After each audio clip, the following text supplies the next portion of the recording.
पेशावर की tissue paper factory में खौफनाक आग, 19 घंटे गुजर गए, आग पर काबू ना पाया जा सका। फैक्ट्री की छत का कुछ हिस्सा गिर गया। हयाताबाद इंडस्ट्रियल एरिया की फैक्ट्री में दिन 12 बजे आग लगी थी। रेस्क्यू ऑपरेशन में 41 फायर टेंडर्स, 130 से ज्यादा फायर फाइटर्स हिस्सा ले रहे थे। 4 सदा मर्दान, नौशहरा से मजीद फायर टेंडर्स और फायर फाइटर्स को भी तलब किया गया। पाक फिजाइया के फायर टेंडर्स और फायर फाइटर्स भी आग बुझाने में मसरूफ। टीजी रेस्क्यू ने बताया, आग बुझाते हुए 5 एहलकार जख्मी हुए।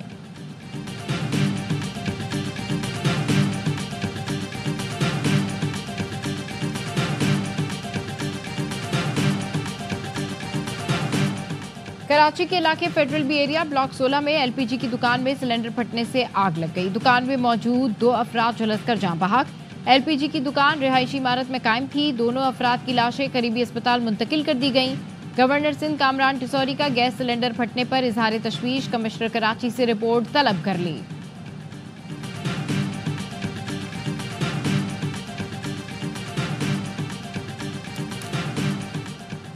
पाकिस्तान पायदार तरक्की के रास्ते पर गामजन है। पाकिस्तान के ज़र मुबादला के ज़खायर 11 अरब डॉलर से ऊपर जा चुके हैं। कोशिश होगी IMF का आखिरी प्रोग्राम हो। वर्ल्ड बैंक पाकिस्तान को कर्ज नहीं, ग्रांट देगा। वज़ीर खजाना मोहम्मद औरंगजेब की वाशिंगटन में पाकिस्तानी सिफारत खान में न्यूज़ कॉन्फ्रेंस। वज़ीर खजाना ने बताया, अमेरिका में वर्ल्ड बैंक और IMF से नुमाइंदों से मुलाकातें की।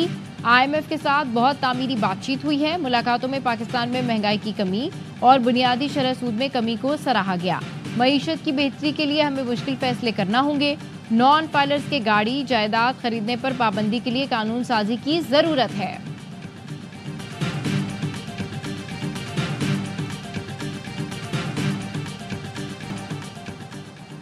सदर नून league Nawaz Sharif Avenfield apartment पहुंच गए। नून लीग के कारकुनान ने इस्तकबाल किया, फूल निछावर किए। PTI कारकुनों ने मुखालिफाना नारे लगाए। किसी नाखुशगवार सूरत हाल से निपटने के लिए मेट्रोपॉलिटन पुलिस के अफसरान और एहलकार भी एवनफील्ड अपार्टमेंट्स के बाहर मौजूद थे।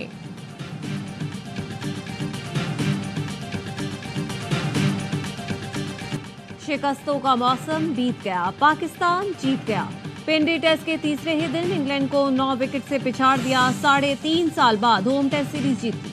साजिद और नुमान की तबाहकुन बॉलिंग। इंग्लिश टीम दूसरे इनिंग्स में 112 रन पर ढेर। पाकिस्तान ने 36 रन का हदफ सिर्फ 1 विकेट खोकर 19 गेंदों पर हासिल कर लिया। शानदार सेंचुरी पर पाकिस्तानी नायब कप्तान Saud Shakeel man of the match करार।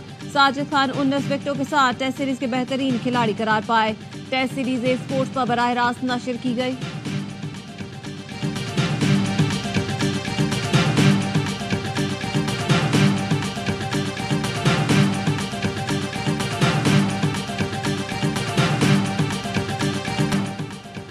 मैच 39 विकेटें, बॉलर सिर्फ 2, साजिद और नुमान।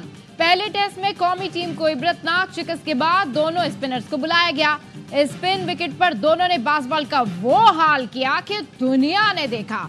एक इनिंग्स में साजिद ने 7 आउट किए तो दूसरी में नुमान ने 8। फिर साजिद ने 6 विकेटें उड़ाई तो नुमान ने भी 6 शिकार कर डाले।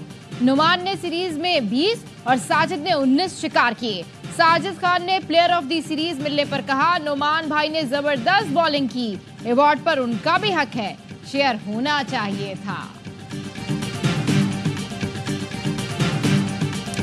नया मिशन, नया चैलेंज, कौन होगा व्हाइट बॉल का कप्तान? आज होगा ऐलान। जराये का कहना है PCB ने दोनों फॉर्मेट के अलग अलग कप्तान लाने का फैसला किया है। वनडे की कप्तानी सलमान अली आगा और T20 की मोहम्मद रिजवान को देने पर गौर। ऑस्ट्रेलिया और जिम्बाब्वे से सीरीज के लिए स्क्वाड का ऐलान भी आज होगा। बाबर आजम, शाहीन आफरीदी और नसीम शाह की शमूलियत का फैसला ना हो सका। मुशावरत जारी। चेयरमैन PCB मोहसिन नकवी आज दोपहर प्रेस कॉन्फ्रेंस में कप्तान और स्क्वाड का ऐलान करेंगे।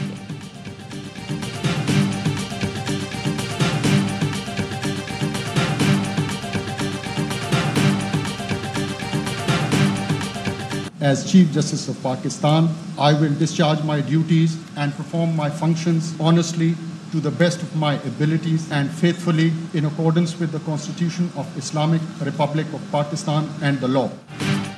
Justice Yahya Afridi chief justice of Pakistan बन गए। सदर मुमलिकत आसिफ अली जरदारी ने हल्फ लिया।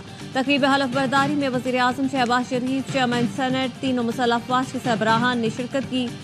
वज़ीर आला पंजाब मरीम नवाज, वज़ीर आला खैबर पख्तूनख्वा अली अमीन गंडापुर और वज़ीर आला बलूचिस्तान भी आए। सुप्रीम कोर्ट की जस्टिस आयशा मलिक, जस्टिस अता मिनल्ला भी तकरीब हल्फ बर्दारी में शरीक थे। सुप्रीम कोर्ट पहुंचने पर चीफ जस्टिस याहिया आफरीदी को गार्ड ऑफ ऑनर भी पेश किया गया।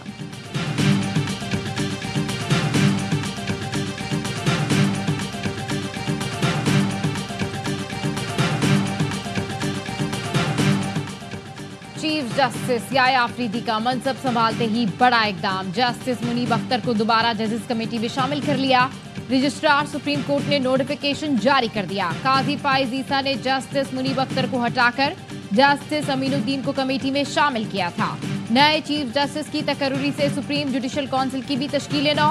Chief justice Yahya Afridi chairman, 2 senior जजेस जस्टिस मंसूर और जस्टिस मुनीब काउंसिल के रुकन होंगे। हाई कोर्ट्स के चीफ जस्टिस में से 2 सीनियर तरीन भी काउंसिल का हिस्सा होंगे। चीफ जस्टिस याहिया आफरीदी ने 8 नवंबर को सुप्रीम जुडिशल काउंसिल का इजलास तलब कर लिया। चीफ जस्टिस का सुप्रीम कोर्ट में लाइव स्ट्रीमिंग फराहम करने का फैसला। तमाम कोर्ट रूम्स में लाइव स्ट्रीमिंग सर्विस फराहम की जाएगी। सर्विस साइलिन की रजामंदी से मशरूत होगी। ओवरसीज पाकिस्तानी साइलिन भी अपने मुकदमात की समाअत बराह रास्त देख सकेंगे।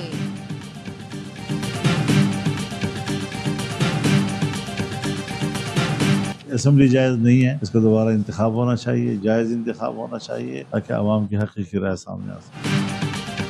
मौलाना फजल रहमान ने मौजूदा असम्बली को फिर नाजायज़ करार दे दिया। दोबारा इलेक्शन का मुतालबा। खुशाब में सहाफ़ियों से गुफ्तगू में कहा 26वीं तरमीम के बाद भी हुकूमत का नहीं, अपोजिशन का हिस्सा है। सरगोधा में मीडिया से गुफ्तगू में भी कहा कि उन्हें अपने मुस्तकबिल का नहीं पता, पीटीआई का क्या बताएं। एक जाता है दूसरा आता है, ये मामूल की बात है। समझ नहीं आता हमारे यहाँ मामूल की तब्दीली को गैर मामूली क्यों समझा जाता है।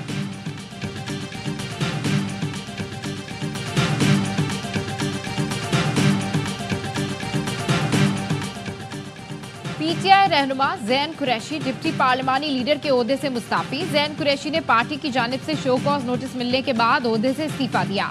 सोशल मीडिया पैगाम में कहा, पार्टी क़यादत की जानिब से दिए गए शो कॉज नोटिस का बाज़ाब्ता तौर पर जवाब दे दिया। आज़ाद और शफाफ इंक्वायरी के लिए अपने ओहदे से इस्तीफा दिया। बानी पीटीआई अपने वालिद और पार्टी का वफादार था, हूं और रहूंगा।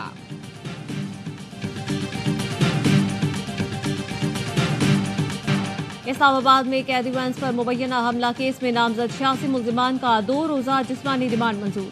82 कैदियों और हमलावरों के खिलाफ मुकदमा इंसदाद दहशतगर्दी दफात के तहत दर्ज किया गया। एफआईआर के मुताबिक 82 अफराद को अदालत में पेशी के बाद अटक जेल मुंतकिल किया जा रहा था। टोल प्लाजा के करीब 35 से 40 मुसल्लह अफराद ने फायरिंग की और लाठियों से हमला किया। जेरे हिरासत मुल्जिमान को कैदी वैन से आज़ाद करवाया गया। अहलकार जख्मी हुए।